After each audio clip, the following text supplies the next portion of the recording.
So welcome back to Trekking Through Time. This is part two of an episode that we're doing on the first paper maker in Maryland, which was William Huffman.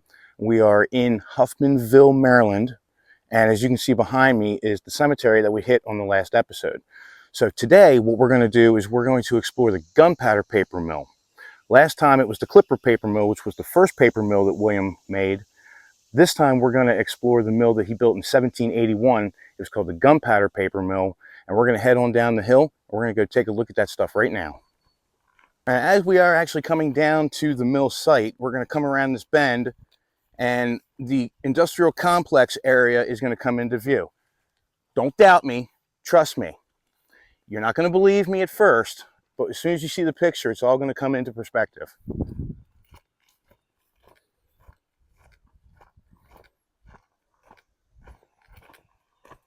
So you're looking at it. This is it. You are looking at the Gunpowder paper mill site. Don't believe me? Come on. So here we are underneath of the bridge that you saw in the last scene when we were coming down the hill. We are actually on the Gunpowder River. Now I'd like to point a couple things out to you, because one thing I've learned over the years is that even though there might not be written documents, the ground will always tell you a story. So here's the story that this ground tells me. Now, you look at the stream, the river right here, and you see all these rocks. Now, it's not dissimilar to 1,000 other rivers anywhere in the world, but there's something a little different about this one, because if you look all the way up there, you'll see there are no rocks in the water whatsoever. Well, folks, back there is where the mill pond was, and there was a earthen dam that held the water back for the mill operations, which I'll show you in just a couple of minutes. But if you look at all these rocks that are in the middle of the river, these aren't just rocks. They weren't just deposited here by Mother Nature millions of years ago. No, you are looking at the remnants of the mill complex. All of these stones were the foundations to the buildings of the Gunpowder Mill, which was built here in 1781 by Wilhelm Huffman. All right, so as you go through and you're looking at everything, keep in mind Mother Nature hides things, grows over things, and really makes it quite an adventure to find anything anymore. So the adventure continues. Let me go show you that dam. All right, looking for a ooh, breakfast.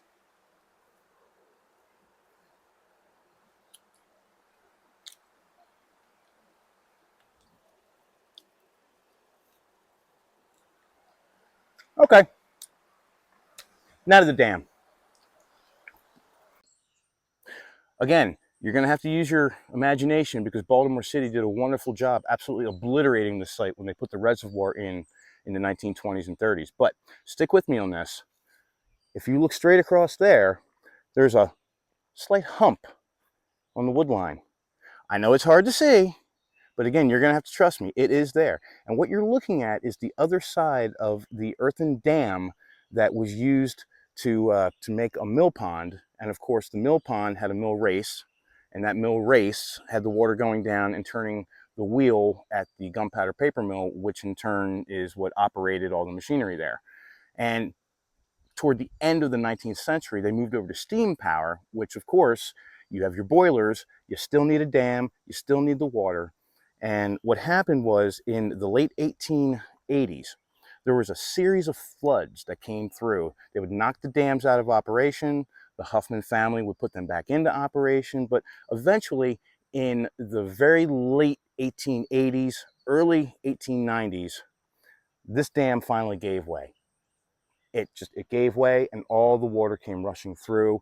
And at that point in time, with more technologically superior paper mills in New England putting out a cheaper product. Also, one of the men that worked for William Huffman, his last name was Glatfelter. You may have heard that name because there was a paper factory in Spring Grove, Pennsylvania, Glatfelter, that operated for over 100 years, and he got his start right here. He learned all of his stuff from William Huffman, and then took that information, went up to Pennsylvania, started his own business, which in its own right lasted for over 100 years. But coming back here, this is where it all started. This is where the mill dam was. And if it wasn't for this big hunk of dirt that you're looking at right now, then you wouldn't have had any mill operations at all. And yeah, and that's that. All right, now we've seen the mill. Well, not the mill. We've seen the mill dam-ish, which is right over here. Now, in the 1880s, 1890s, they tried to up production. It wasn't really all that successful, but they tried to up production by bringing a railroad in. Okay, there is the Western Maryland Railroad, which is a few miles off through the woods there. So they built a spur line. And when they built the spur line, it came right through here. Now, again, you have to use your imagination. And also, again, you'd be hard pressed to believe it, but there's actually a fire trail that goes through there. You're supposed to be able to get a fire truck in there to fight a fire that may possibly happen. I think Baltimore County is a little off on their maintenance, but we'll let that slide for now. But at any rate, right through here, this little itty bitty defile in the woods is where the Rockdale Railroad came through. And as its name would imply, you would think it might go down to the Rockdale paper mill, but it never actually made it that far. More on that later.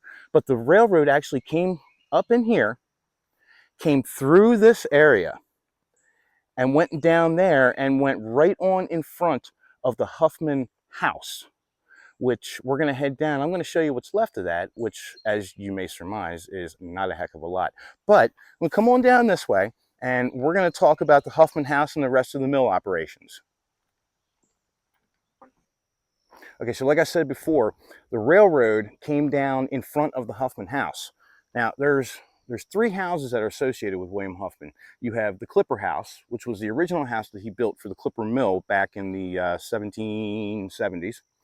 And then you have the Huffman Mansion, which we hit on the last episode, which is up at the top of the hill in the town of Huffmanville. That was built by William Huffman's grandson, William Huffman. But the second house that he built was the Huffman House, which was adjacent to the Gunpowder paper mill. And again, imagination. See this vehicle right here? The Huffman House itself was just to the left of it, up against this embankment.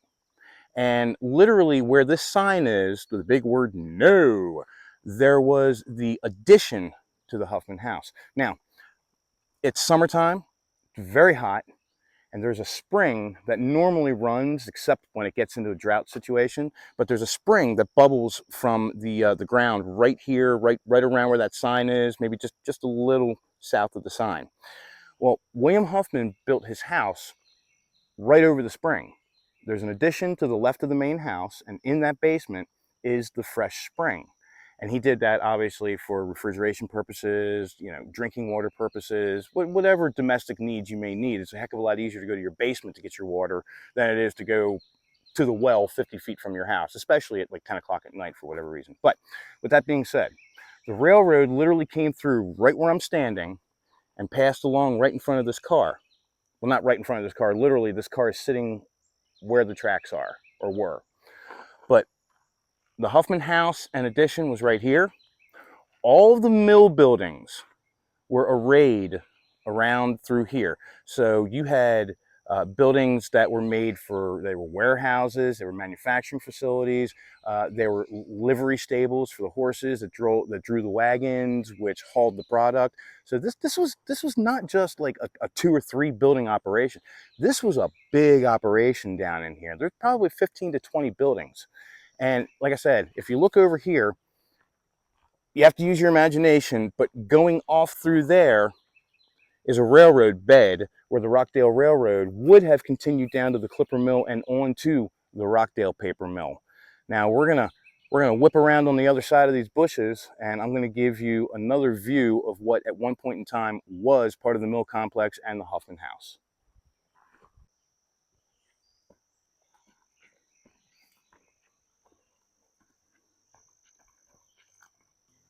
Aha! All right. Now, I told you, Baltimore City did one heck of a job obliterating this place when they put the reservoir in back in the 1920s and 30s. But if you look hard enough, you can find pieces of what was left here. Follow me. If you look right here, this is brick. I know it might be kind of hard to imagine that this is brick, but look, I don't know if you can focus in on that, but that right there, that's brick, okay? This is made from local clay, probably down in Baltimore, and this is a brick. Here's part of a brick. Here's part of another brick. So when you come in with a bulldozer and you bulldoze everything, it all kind of gets mixed together. So you're walking up a path on the weekend, you're walking your dog, you're out with your kids, you're just having a great time exploring nature, and you're walking literally right over history.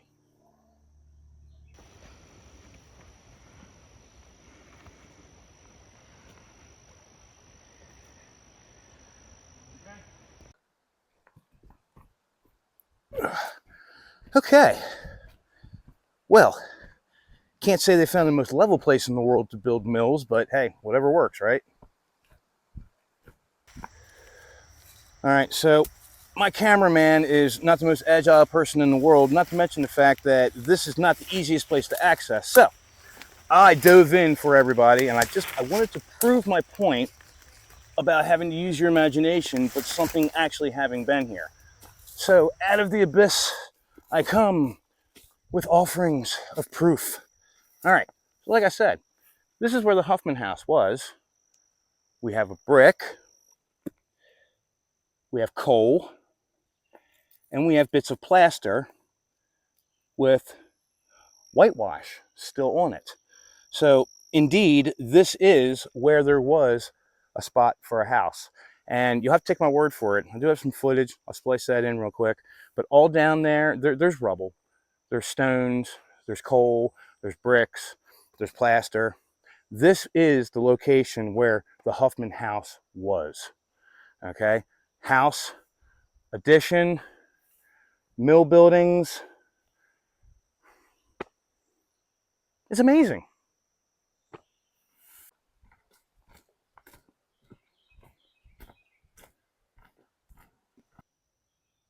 Okay, so now we've taken some time. We've gone through the mill complex. I've shown you guys where the dam was.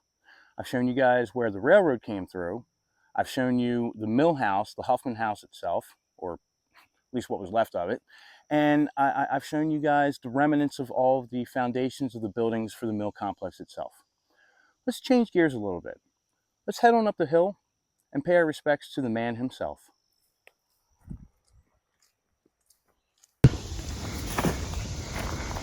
Well, it's been a long climb up the hill, but here we are. We are at the Huffman Burial Ground. This is the ancestral cemetery of the Huffman family and very close friends.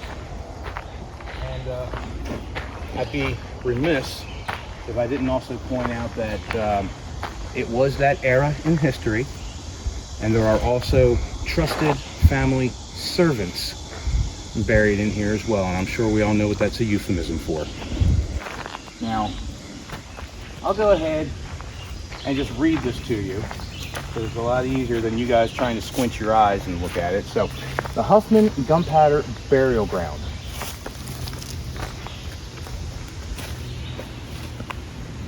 William Huffman, born in 1740 in Germany, arrived in Philadelphia in 1768. He married Susanna Weinbach in 1771. They moved here to Maryland in 1775 and built Clipper Paper Mill. William was the first paper maker in the state of Maryland. In 1781, he built the Gunpowder Paper Mill. The village that formed nearby was called Paper Mills. Later renamed Huffmanville, William provided a school and church for his employees, as well as his burial place. Susanna died in 1803 and William in 1811. Their children were William, Christian, Henry, Jacob, Peter, Gottlieb, and Susanna. Now, William, Christian, Henry, Jacob, Gottlieb, and Susanna, they were all involved in the mill operations, but Peter was the one that actually was the head of it and carried it on. Peter's not really all that memorable because he kept the status quo. His grandson, William, is the one that made the paper mills a real big success, and it was not for Wilhelm Huffman, but William, his grandson, that the town of Paper Mills was renamed for. Now, once again, I said we were going to come in and we were going to pay our respects to the actual man. And back in the 1980s, Hereford High School got together and they got some money and they had a new headstone made. And you take a look right here, and this is the new stone that was installed back in the 1980s. Everything that you see on these stones is an exact transcribe of the original headstone markers, which are directly behind it. So Mr. Huffman and Mrs. Huffman are actually buried right here. If you look over there, you see how it says that Wilhelm Huffman was a revolutionary patriot. Well, the reason that he was a revolutionary patriot is because during the American Revolution, he actually supplied paper to the Continental Army for making of ammunition.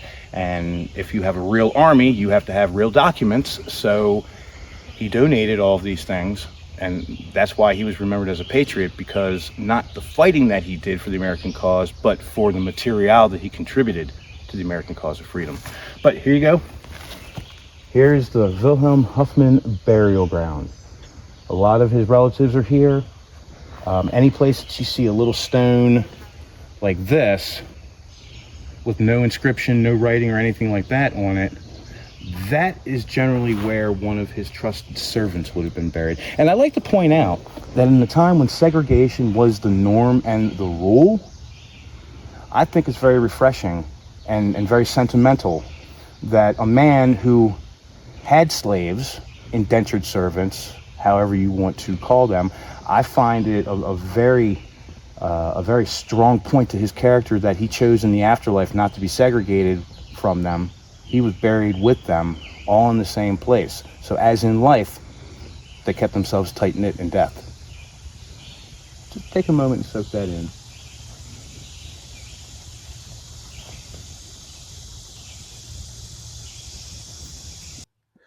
All right, well, as we come off of the Huffman Burial Grounds, we're going to descend down into Hemlock Gorge. And I'm going to show you guys, I'm going to tie in a little something from a short that I did last year. And then we're going to finish off with that there railroad I told you about, and we're gonna figure out exactly why it didn't go where it should have gone when it should have gone, but it didn't. Now, for those of you who have, fiddled and played around with my my YouTube stuff, you might remember a short from last year called WTH. Well, let's explore that a little more. Come here. See, last year I came up to a mound with a whole bunch of stuff sticking out of it, and I was asking the audience, what is this? Well, confession, I already knew what it was. Check this out. So, being in a valley, not having real major transportation, you had to have a way to get from one mill to another. So here you've got these threaded bolts that are coming out of this mound of stone right here. Well, there is this one here, there's another one up there, and there's several more going down this way. This is actually the base to a tower for a cable car operation. This is how they got material from one mill to the other going down through the valley. They didn't have a railroad, and there really wasn't enough room to build a proper road without going up over the hills and down and around. So what do? You go in the air. You build some towers, you string some cables, and you can take your men and material one place to the other and not have to worry about the river, the trees, the rocks, or anything like that. Pretty ingenious if you ask me, and really high tech for the 19th century. I know we're here about the history, but while we're at it, let me show you exactly why I love this place. Give me the camera. Thank you. Okay. All right. You filmed me. All right. So that was my cameraman that you just saw. Yeah, great guy, wonderful son. I love him very much. But this is why I love this area so much. You come out here and you're in the middle of the Gunpowder River. I mean, look at this. I mean, have you ever seen anything so beautiful? And the further along you get, the better it looks. I mean, just picture perfect serenity. Okay. Whew. Okay, end of the line. Literally, end of the line. Where I'm standing right now is the railroad track bed for the Rockdale Railroad, which was built in the late 1880s, early 1890s. And this is it. You see over here, there's a big rock face that comes down, and the flat bed for the tracks just stops. Well, that's because this is the end of the line. They didn't have any more money to make it go any further. By the time they put this railroad in, the mills were already losing money, and it was a downhill slide. Now, for a very brief time after the Huffman paper mills closed up, there was actually a ice manufacturing facility up here, and the railroad served them for a couple of years. But pretty much when the area was bought by Baltimore City to make Pretty Boy Reservoir as drinking water for the city of Baltimore, they got rid of all of this. They ripped up the railroad tracks. They tore down the mill. Whatever was left of the dam, they knocked it through. They tried to make it look as natural as humanly possible. And to be completely honest, I think they did a great job. Although I think it's a shame that they absolutely covered up all the history that was here. So, but listen, thanks for coming out. And remember, history is where you find it, and we're going to keep on looking. So I will see you guys next time.